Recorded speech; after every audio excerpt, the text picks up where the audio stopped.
Its eyes were still lit with crimson glow but did not continue its attack. Is it done attacking? Jinwoo turned his head towards the ground again. Juhi lay below him, shaking in fear. Although she was a B-rank hunter, this was the reason she hunted in simple raids under the association and not an advanced raid under a large guild. Her breathing became more and more irregular. He couldn't just leave her like this. Thinking he had to do something to help her, Jinwoo began to get up when a strong hand forced him back down. Don't stand up. It was Mr. Song. Although surprised, Jinwoo sternly listened to his words. Mr. Song shouted at the other hunters as well. Everyone stay where you are. Don't move from your position. After taking a quick look across the party, Mr. Song turned to Jinwoo again. The ones who were moving got hit. Those that listened to you and got down survived. I see. Mr. Song tilted his head in confusion. Did you not shout after figuring something out? I just felt something dangerous was coming, that's all. Mr. Song's eyes looked at him with bright eyes. His instincts are good. I heard he was an E rank. If only his abilities were a little higher. His gaze turned into one of pity as he continued to stare at Jinwoo. Meanwhile, Jinwoo got a better look at the man staring at him. What caught his eyes shocked him. Your arm. It's alright, I can endure this much. But, Jinwoo gulped. Mr. Song's right arm was draped over Jinwoo's shoulder, and his other arm was gone. While silently looking at Juhi, Mr. Song wordlessly wrapped the remnants of his shirt around the stump where his arm was, gritting his teeth through the pain.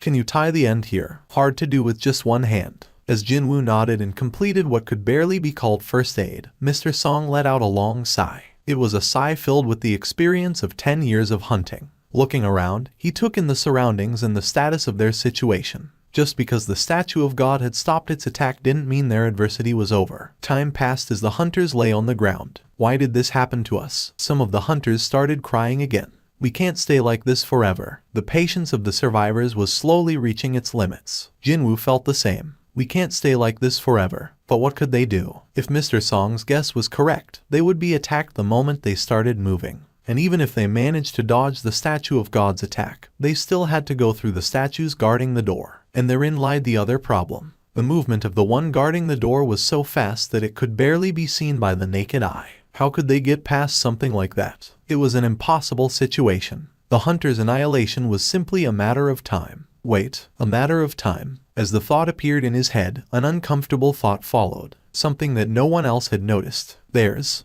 something we missed. Perhaps the answer was there. It was in that moment. Don't move. Mr. Song yelled at Mr. Ju, who responded by baring his teeth. Shut up. We don't know when that thing will attack again. You just want us to wait until that time.